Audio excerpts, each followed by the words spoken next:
नमस्कार दोस्तों, all TET तैयारी चैनल में आप सभी साथियों का फिर से एक बार स्वागत है। साथियों, बिहार शिक्षक ट्रांसफर नीति 2026 नई शिक्षा नीति एनईपी के तहत बड़ा प्रशासनिक फेरबदल, ये बड़ी अपडेट आप सभी के बीच में लेकर के उपस्थित हुआ हूं। यदि आपने चैनल को सब्सक्राइब नहीं किया है तो लेटेस्ट अपडेट के लिए चैनल को सब्सक्राइब करके बेल आइकन की बटन आप जरूर दबाइएगा। कैबिनेट में मंजूरी को लेकर के 17 जून को आप सभी को कुछ महत्वपूर्ण खबर बताऊंगा, और इसी बीच सबसे महत्वपूर्ण खबर यह है कि 5,80,000 शिक्षकों का ट्रांसफर होगा।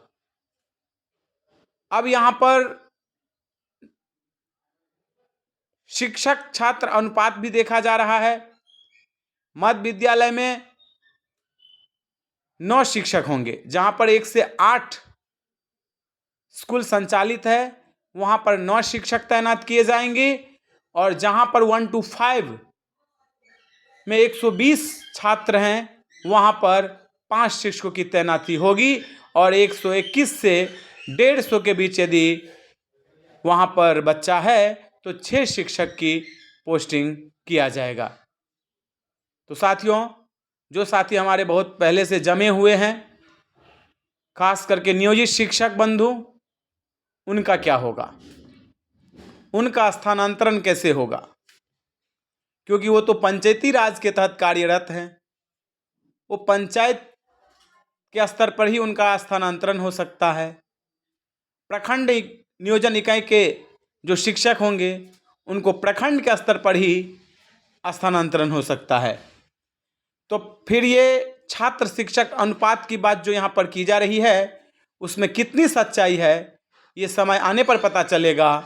पर शिक्षकों के बीच में चिंता ये है कि मेरे विद्यालय में तो छात्र बहुत कम नामांकित हैं, तो हम 7 शिक्षक यहाँ पर रह करके क्या करेंगे, हम 5 शिक्षक रह करके यहाँ पर क्या करेंगे? क्योंकि 1 to 5 में ज़्यादातर स्कूलों में शिक्षकों की संख्या ज़्यादा है छात्र अनुपात में।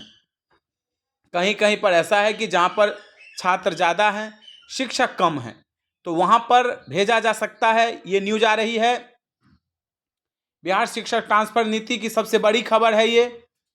विषयवार शिक्षकों की तैनाती की जाएगी, जैसे 6 to 8 में सभी विषय के शिक्षक होंगे, चाहे वो लैंग्वेज की मैं बात करूं, चाहे मैं सोशल साइंस की बात करूं, गणित की बात करूं, विज्ञान की बात करूं, सभी विषय के शिक्षक मौजूद होंगे। तो ये बड़ी अपडेट, मैं यही बोलूँगा आप सभी से कि अभी चिंता ना करें, क्योंकि आप सभी का कॉल लगातार आ रहा है कि मेरे यहाँ तो छात्र बहुत कम नामांकित है, हम लोग 7-8 लोग हैं, तो क्या होगा, मेरा स्थानांतरण कर दिया जाएगा।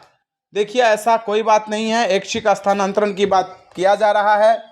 वैसे शिक्षा मंत्री जी का आज एक बयान आया था, रेगुलराइजेशन के बारे में उन्होंने कहा था कि लगभग 2 लाख प्लस शिक्षकों का किया गया है। किस स्तर पर किया गया है ये तो समय बताएगा, पर उन्होंने ये कहा है कि इस शिक्षा कोष प्रोफाइल अपडेट करने के लिए सभी शिक्षकों को कहा गया था, और उन्होंने प्रोफाइल अपना अपडेट कर दिया है। यदि आपने नहीं किया होगा तो हो सकता है कि आपके ऊपर में किसी प्रकार का विभागीय कार्रवाई भी हो सकता है, जहाँ तक हमें पता चला है।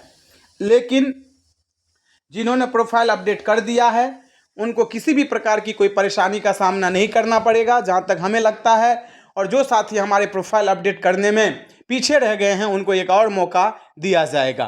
तो शिक्षा मंत्री जी का कहना है कि 10 जून तक ये रेगुलराइजेशन वाला जो काम है इसको पूरा कर लिया जाएगा, और उसके बाद जो है इस पर काम किया जाएगा। तो साथियों, आप चिंता ना करें, जो होगा वो भविष्य में देखा जाएगा, सभी के लिए होगा। पर आप सभी अभी से चिंतित हो रहे हैं, मैं यही कहूँगा कि छात्र शिक्षक अनुपात यदि देखा जाएगा तो आपको बगल के विद्यालय में दिया जाएगा, ना कि आपको दूर भेजा जाएगा। तो इस वीडियो को आप ज़्यादा से ज़्यादा शेयर कीजिए। यदि इस प्रकार से किया जाता है तो हमारे शिक्षक समाज में एक दहशत भी हो सकता है, और जो साथी हमारे इंतज़ार कर रहे थे स्थानांतरण के लिए उनके लिए खुशखबरी की बात है। तो इस पर काम जून में होना तय है। आप बने रहिए ऑल टीटी तैयारी चैनल के साथ। अभी के लिए इतना ही, फिर मिलते अगले वीडियो में। धन्यवाद साथियों।